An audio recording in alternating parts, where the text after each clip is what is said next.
Guys, if you want to find financial freedom using property, then you're going to love this video. We're going to talk to Ian Mcbain. He's from Scotland and he controls and rents out 28 properties and he doesn't own many of them. He owns some of them. We're going to go into depth just how he's done it and how you can do it too. Let's go. Right, let's get into property now because that's the bit. We know enough about you and your brilliance. So, you know, I like... I've done quite a lot of stuff on property and now I really want to focus just on commercial as my career continues to develop, and we've bought a lot of commercial property. I've done HMOs. I did not enjoy that process. Can you just explain, Ian, what, because I know what it is, but in case people don't understand, what's the process mean of rent to rent? So to simplify it, let's say you had a house and you wanted to just rent it out, and I came along and said, James, I'll give you a guaranteed rent on your property for 3 to 5 years with no voids. I'll take over the grass keeping, the housekeeping, maybe cover any maintenance issues up to £50 or £100 a month. And then you think, great, I've got a guaranteed tenant. And then what I would then do, effectively what I'm doing, is subletting your property for a profit. So after all costs come off, you get your rent, I pay the bills, and what's left in the middle, like a sandwich, should be a profit each month. So I did that. I was the landlord that rented someone like you, and I didn't enjoy the process. The neighbours had a go at me because what they were doing was renting rooms out multiply, which I knew they was going to do, but they agreed to pay a higher rent to me and they destroyed our property. So we've just now got it back to a single let. But I'm not saying just because I had a bit of bad luck with that, that it doesn't work. So I really want to find out, you know, how you can make that work. Because this rent to rent thing in the commercial world has been going on forever. You know, just rent an office block and then they sub all the floors out and rent desks out to multiple different companies. The pension fund that usually owns the office block finds that easier to do. You know, Holiday Inn don't own any of the hotels. They just, you know, this. So and it's funny, all the strategies I'm seeing that's happening in the residential world has been happening in the commercial world for decades, hundreds of years. So then you've got this other thing, serviced accommodation and the rent and the HMOs, which is primarily where this rent to rent strategy works best, isn't it? Because there's no point in you renting a house from me and then renting it to a single let person. No, there's no margin. There's no margin. So I suppose I want to do a quick fire, serviced accommodation, HMO. If you had to choose one, which would you do? I know you do both, but if you had to. Probably, if I was starting out, I'd do HMO. Can you tell me why? So it's more guaranteed returns. Guaranteed income. Yeah, now there's a caveat here, because the fastest way to get out the blocks is serviced accommodation. So there's no as much regulation involved in it. But HMO, so let's just make an example, right? Again, to keep it simple for the listeners and the viewers. Let's say your house has got 5 rooms in it. Yeah. I come along and say, I'll give you £1,000 a month, guaranteed rent. You say, great. Then I sublet the rooms out. Yeah. Say I rent them out for 500 a room. So 5 times 5 is 2,500. Yeah. I take my bills off. Which would be roughly? 500 quid. So you're down to £2,000. Yeah, and then there might be a bit of what, your rent comes off at £1,000. So you got 1,000. Yeah. And then I might have some management if I pay a company to manage it, and I might have some maintenance, or I might have some voids. You could take 10% off of that. So say 800 quid. Yeah. So you rent a house from me for 1,000. It grosses 2,500, and you net profit £800 out of a HMO. That you don't own. So it's just a total control strategy. But the situation is you must have to put some money to get it legalised as a HMO. So fire alarms, fire doors. So the easy exercise for that is, what I normally do is, if I take it on in a 5 years deal, agreement. So you come to me and you say, I'm going to rent your property 5 years, and there'll be any increase in my rent? Or do you try and get a 5 year? What try and just agree a market increase, you know, so you could say 25 quid a year, 50 quid a year. Obviously, what I try and do now, because I'm a bit more switched on, is I try and get the landlord to pay for some of the works, or the landlord to maybe pay for half the works. But let's just say, take the net profit figure at £800 a month. Well, let's just do it for £1,000 a month for easy maths. Okay, right, so let's say you're making £1,000 profit, times that by 12 grand year one. Yeah. Right? But you don't want what you need to spend on the property to be more than 12k. So all of your year one profit is your investment. So you start cash flowing profit year two. But that was in the early days. Now what I would try and do is get cash flow after 6 months. So I would ask the landlord to make an allowance, or I would take on a better property that needs less investment. Yeah, see, this is what I've always been telling people. You know, people trying to get deals and bargains on properties that need new kitchens, new bathrooms. I'm like, why are you doing that? Pay a bit more on the upfront, because that's term debt over a long period of time. And if you're not a builder, you're going to muck it up. I mean, I get why builders want to do that stuff. That's their trade. But if you're, you know, I always think, and if you shop around, you usually can get much better properties that.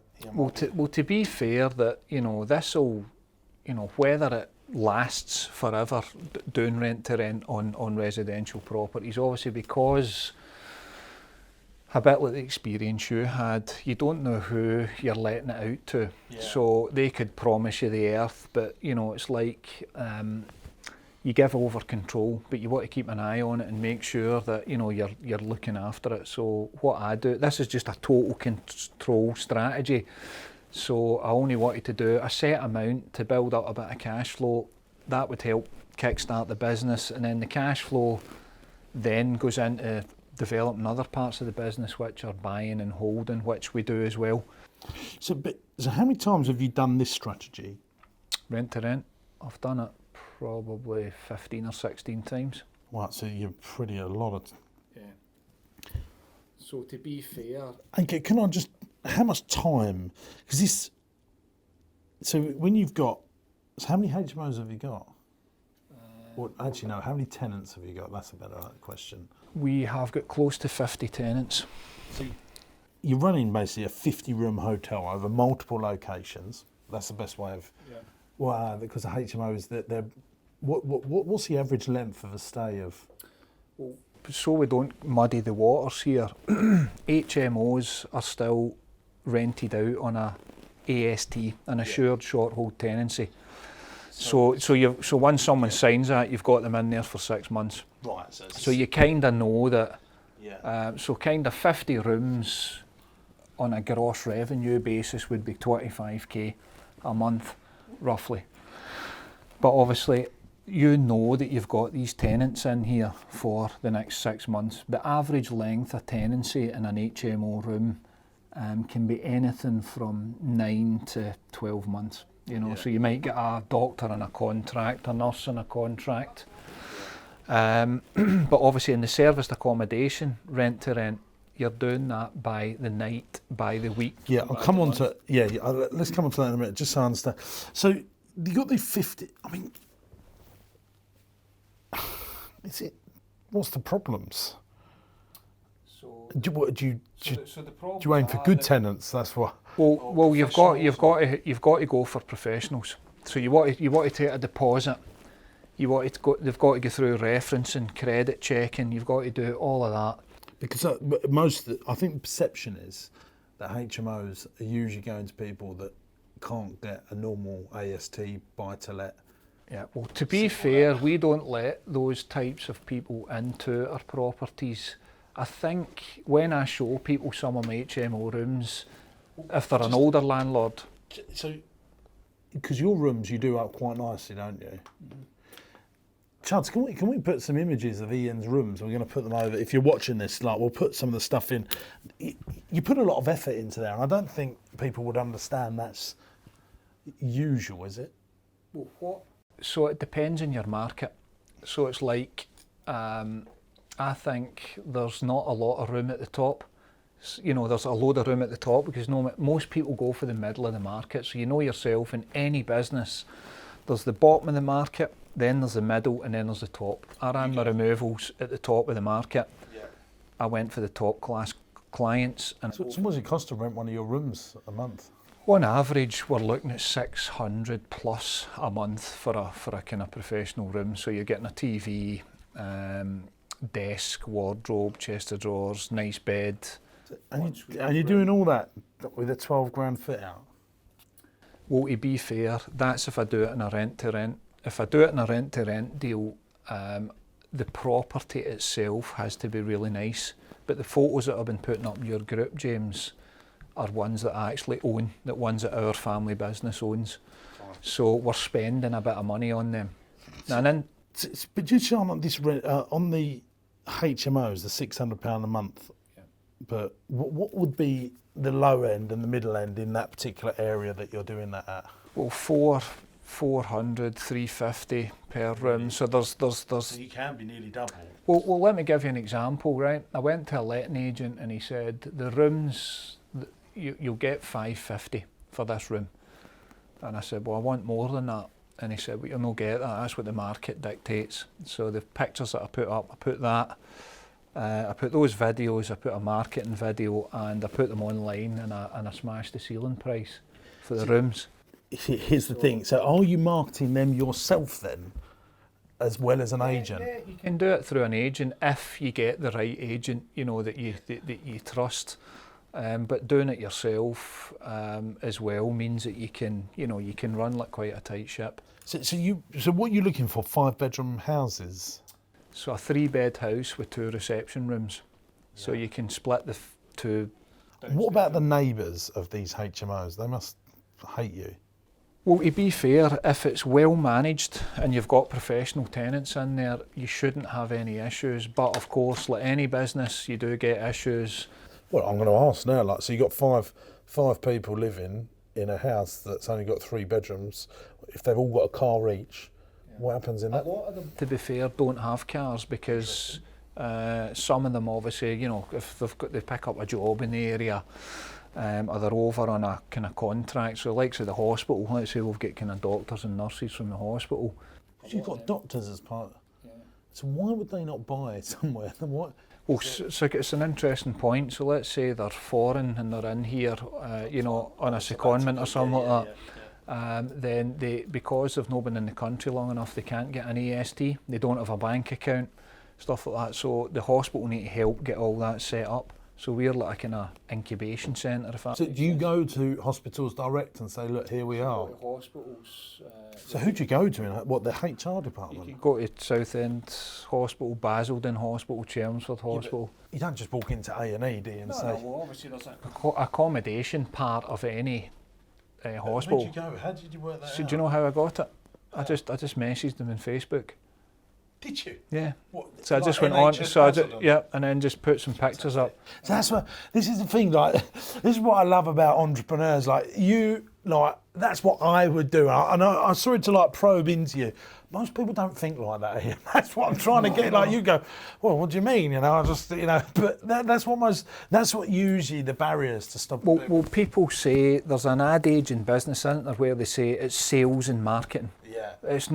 It's marketing yeah. first. Yeah. So if you want to have the best rooms, you want to get them out there, you think, well, what's the 10 best marketing strategies that I can employ that will fill my rooms up? So I think there's a niche. When I showed my latest HMO to some older landlords and I showed them and they said, Ian, that's way too good to be an HMO. And I said, it's not. This is the future. It is. Yeah, if I was going to, because I keep looking at it thinking, I might give this a little tickle, because when you're doing stuff that outstanding, and I think it's hugely scalable as well. I mean, you can have 100 HMO rooms. Well, to be fair, we strip ours back to brick. We insulate them. We talk to the neighbours both sides. We get them on side. Naturally, there's always a fear at the kind of start, but once you see it, it's policed and it's managed and it's professional people.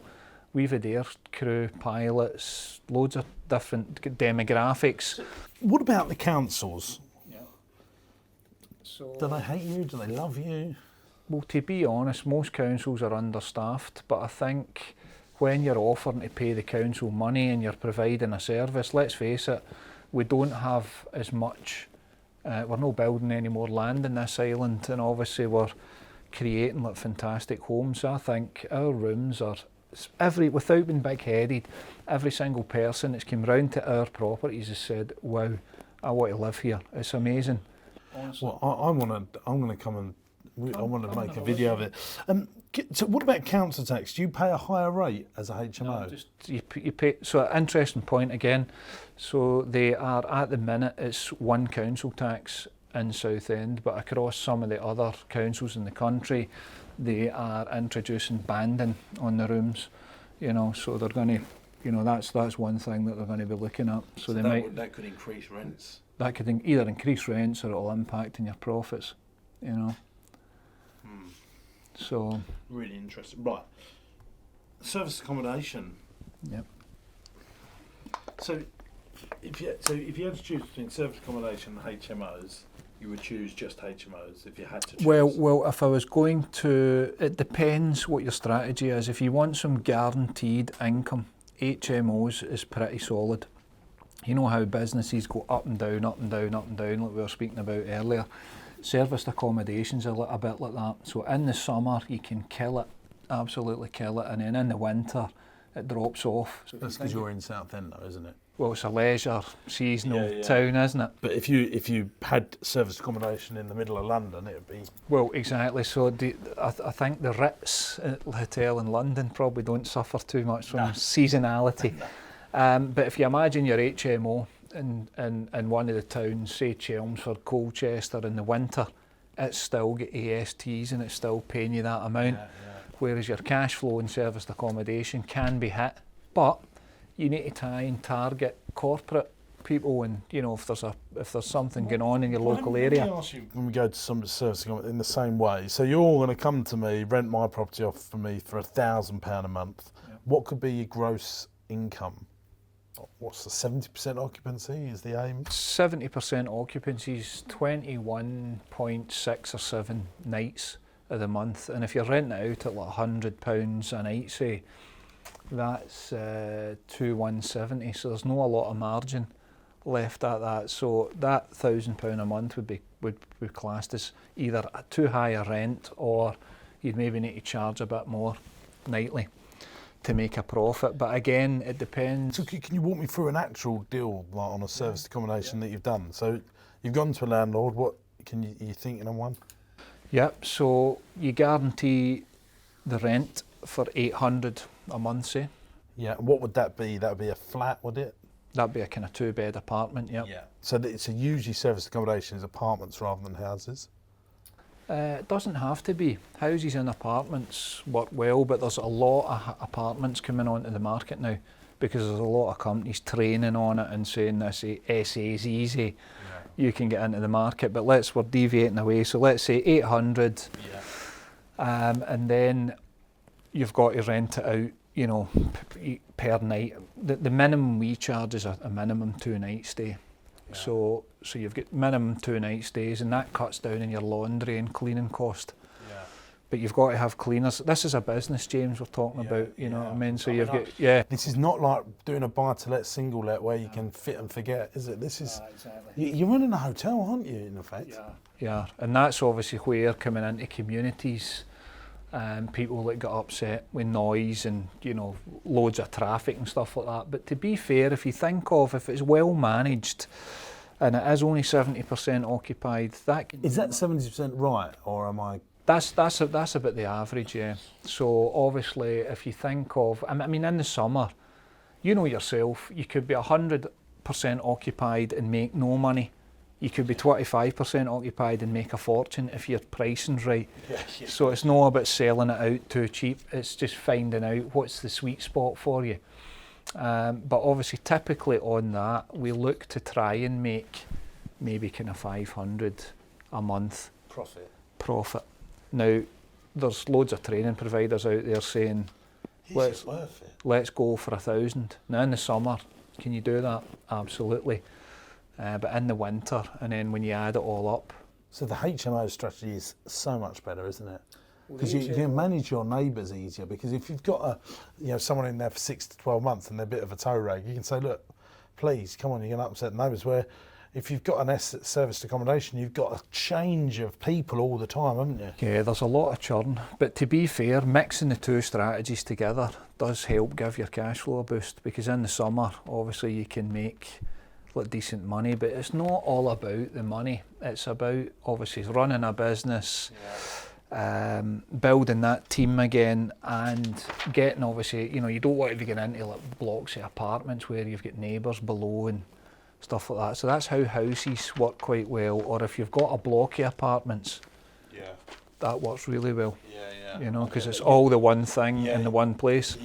You know, so but it is a valid point. So, what's your thoughts? Do you want to buy and own property, or would you like to do more rent to rents? Buy and hold.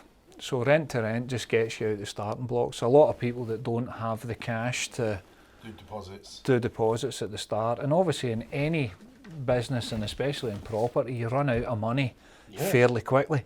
So in the rent to rent thing, you think, well, I can invest a small amount. And the thing that people are forgetting here is people may be sitting sceptical and thinking, rent to rent, I don't want any part of that. But what it does do, it gives you credibility and it gives you experience as well. Yeah, so when you're going down the line, you can say, well, I'm an experienced operator, so I know what I'm doing. And as well as that, dealing with a few different landlords. What about if you go and buy a house that you could buy in Southend, say for £250,000, but turn it into a HMO, do it up nicely and get, you know, someone like Kent Reliance who love HMOs, and then they revalue it up based on a house of multiple occupation because they see it as a trading business, and you can get a big chunk of your money out and then go again. What do you think to that strategy? Yeah, I think it's a good strategy. It's a long-term strategy though, it's a long game. So let's just think about this. Let's say right now you said you're going to go and buy a house. It's probably going to take you 90 days to put in the offer, get it accepted, complete on it. If you're lucky, 90 days, yeah. I always say it takes at least 6 months to buy any property in this country. Let's say 6 months, right? Okay, I like it. Let's say 6 months, and then let's say you've got 6 months refurb, getting the, say, let's use Kent Reliance as an example. You get Kent Reliance out, you revalue it, getting that refinance over the line, getting your money back out. You're looking at 12 months.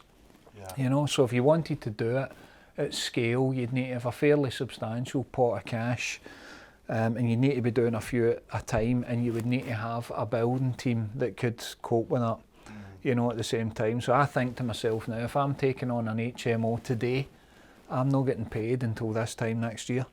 By the time I invest my money, or invest, you know, some finance. But over 10 years, you are experiencing huge capital growth. Because property is it's not, I like to call it, it's a slow pound building thing, but anything that's slow to build usually lasts a long time. Anything that's fast to build usually is frivolous. Exactly. Frivolous and fast, or slow and safe, you know, and that's... Well, the serviced accommodation certainly is a fast way into the market, but obviously my exit strategy for property is death. So it's like buy it, hold it, keep it. It goes up over time. I'm fortunate when I moved here in the fire service that when I joined the fire service, I managed to buy a flat and I kept that, and then it went up in value and I bought somewhere else. So capital growth is a great bonus if you can get it. But obviously doing this... Well, you will get it after decades, won't you? But it's not after months. That's exactly. So you can't bank on it. It doesn't put food on the table either. So it's like knowing your margin. I think what is smart is finding out what the end value will be. So knowing from a commercial lender what the end value of a property is going to be. So you think how much you can pull back out it. Let's just talk about mortgage fraud. Because lots of people operating serviced accommodation, rent-to-rent stuff, it's not the middleman, i.e.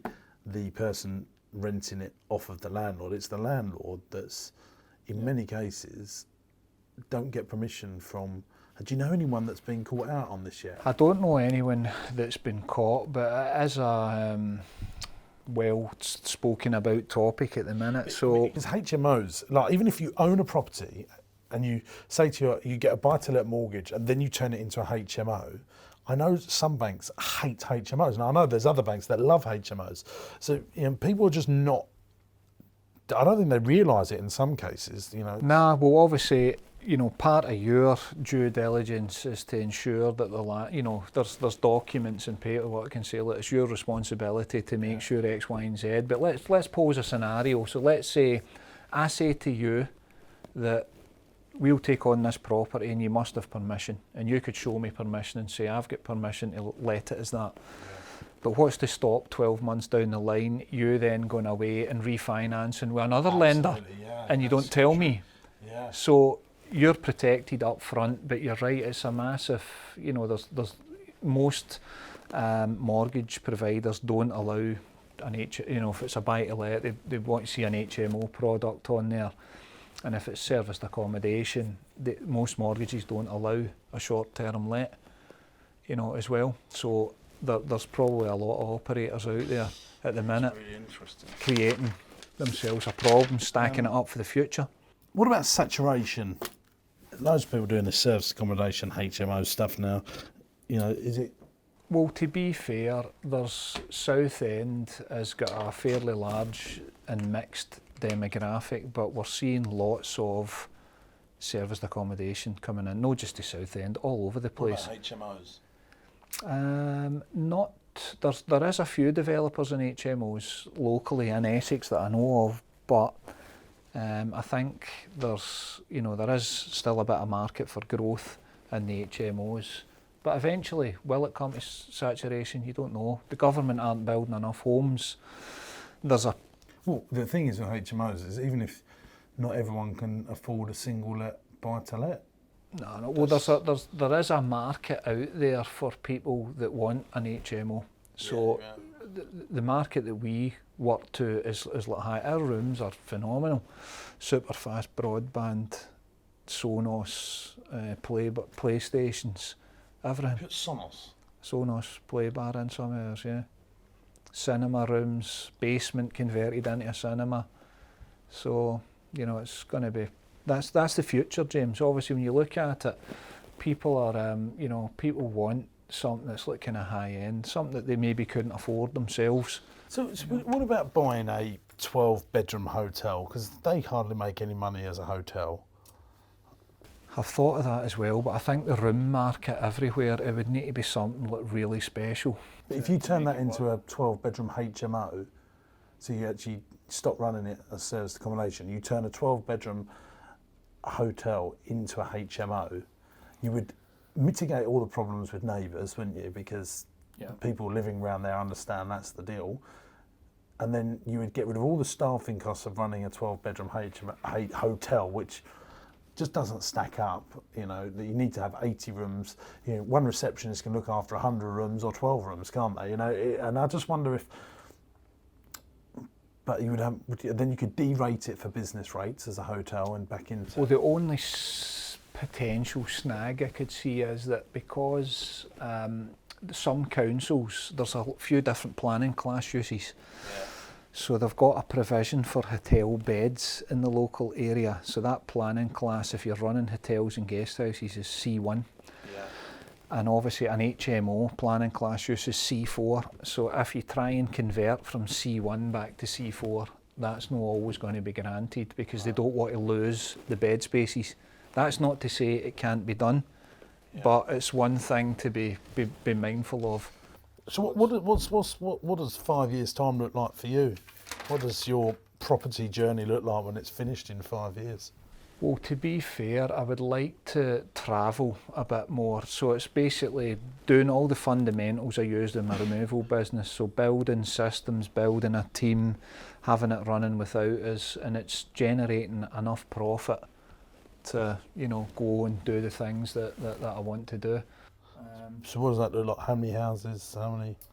Well, to be fair, I thought over the next few years I would try and buy up, another 25 kind of houses if I can do. Buy to own?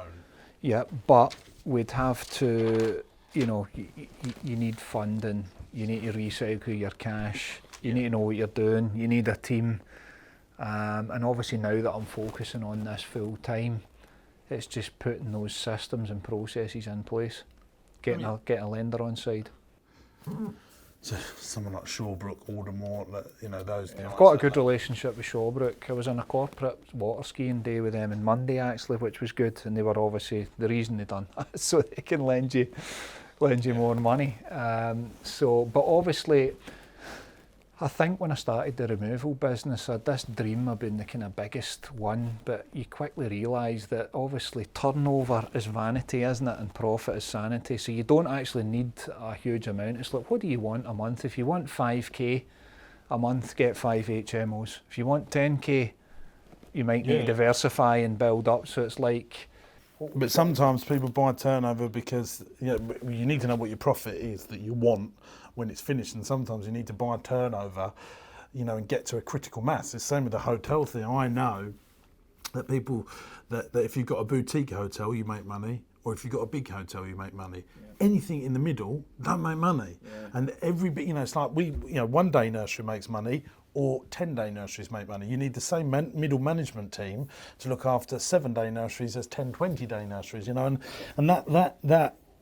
that monster rears its head in most business scenarios, and that's why most people just don't have the staying power to keep going, and that's because they're sane. I think you need to be resilient. So it's like I thought to myself, well, if I can generate $250,000 a year from a property business, that's a decent income. That's pretty much solid and pretty much bulletproof.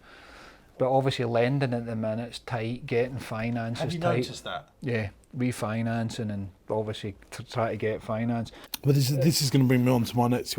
So when did you notice that finance getting tight? I've probably noticed it in the last kind of 12 months. Yeah. I don't know how you find it, but it's. I would say that you need to be careful because there's money out there and the banks want to lend, but they're just asking for more and more proof, this, that, the next thing. It just seems to be taking longer, and it's painful. Yeah, and most. Borrowing money takes I time. think you hit the nail on the head. Most people are sane. Yeah. I think if you're an entrepreneur, it takes a little bit longer. You need to just stay in there. You need to have a staying power. You need to be resilient.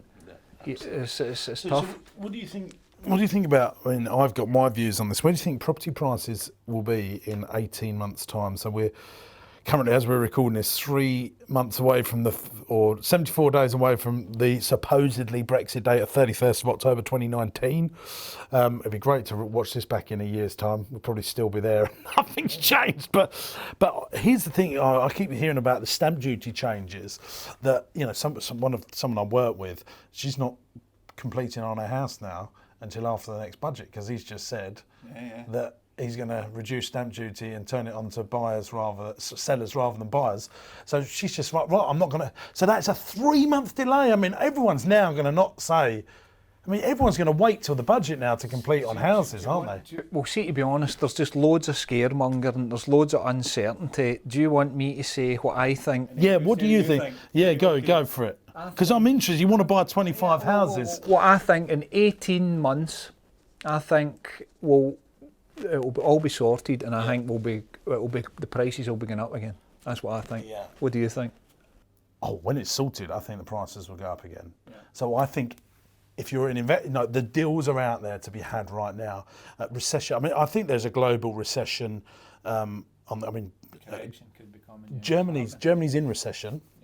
And that's happening, and it's obviously Donald Trump and President Xi of China just don't like each other, and they're the two most dominant economies in the world, and they're fighting, and so everyone's going to blame Brexit, but it's a global situation. China and America have a wobble. That's the rest of us. We all follow them. It's interesting. So I do keep one eye on the news, but about 7-8 years ago, this guy told me something that I found was pretty life-changing. He said, don't listen to the news, don't read newspapers, and don't listen to the radio. And I used to consume all that junk. And obviously I started doing it, and now I just listen to positive stuff. In Ian's world, everything is positive. Yeah. But I'm an optimist, and obviously stuff goes wrong. My wife says, I told you. No, but the thing is, but I think corrections are great news for entrepreneurs. You know, like, you know, the deals, like, you can get businesses for nothing in recessions. You can get stuff at lower price. You know, I can't wait for a recession, because most people just say, no, we're not going to do anything. See, there's two types of entrepreneurs. There's the ones with entrepreneurial tendencies, and then there's the entrepreneur.